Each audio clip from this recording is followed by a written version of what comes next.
Aujourd'hui, quelqu'un me manque, donc j'ai fait ce que je fais toujours, lancer une playlist de musique triste. Et aujourd'hui, dans la boîte noire, on vous explique pourquoi on aime écouter de la musique triste lorsqu'on est triste.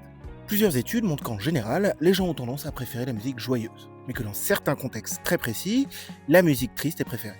Par exemple, quand on a besoin d'identifier ou d'exprimer les émotions négatives que l'on ressent, ou lorsqu'on a besoin d'essayer de comprendre une situation émotionnellement complexe. Et plusieurs chercheurs et chercheuses ont tenté de mettre en lumière quel effet la musique triste peut avoir sur notre état émotionnel.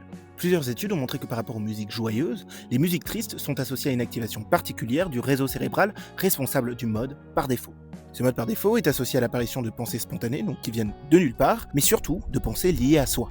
Et ça semble confirmé par plusieurs études. Le fait d'écouter des chansons joyeuses a tendance à favoriser des pensées liées à la joie, mais surtout à la danse. A l'inverse, l'écoute de chansons tristes a tendance à faire émerger chez les individus un plus grand nombre de pensées liées à soi et liées à leur état émotionnel. En somme, écouter de la musique triste aurait peut-être tendance à nous pousser à réfléchir à nos émotions. Mais d'autres études vont plus loin et proposent que les musiques tristes aient tendance à nous pousser à réévaluer la situation qui nous rend tristes. En psychologie, on considère qu'un état émotionnel émerge principalement suite à l'évaluation d'une situation. Prenons l'exemple d'un prank. En regardant une même vidéo de prank, certaines personnes auront tendance à être tristes, empathiques pour la personne qui se fait pranker, alors que d'autres personnes auront tendance à simplement rigoler. La situation observée est la même, mais l'évaluation des deux observateurs n'est pas la même. Donc, ce que ces deux personnes ressentent dépend de la façon dont elles ont évalué la situation. En faisant spontanément émerger des pensées liées à la situation et à soi, les musiques tristes auraient tendance à nous aider à réévaluer les situations.